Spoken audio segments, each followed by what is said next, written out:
All right, let's talk about giving in Islam. Is it just a tax or something deeper?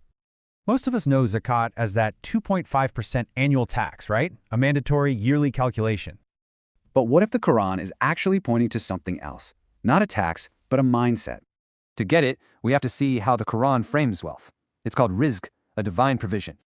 And this provision, it's also called a fitna, basically a test of our generosity and priorities.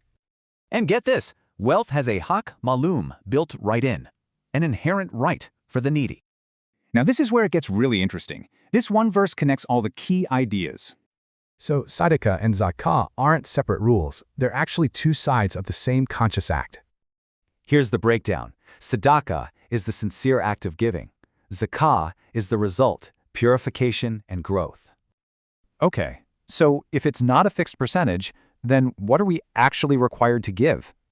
Well, the Quran's direct answer is al-afu, which simply means give from your surplus. And it's not just about your extra stuff. It's about giving from what you genuinely love. So this whole distinction, it creates two totally different approaches to giving back. You have the tax model, fixed, annual, and about compliance. Or the consciousness model, ongoing and focused on growth. One is just an external payment. The other is an internal shift that changes how you act. Which leaves us with this thought. Is giving about checking a box or changing your mindset?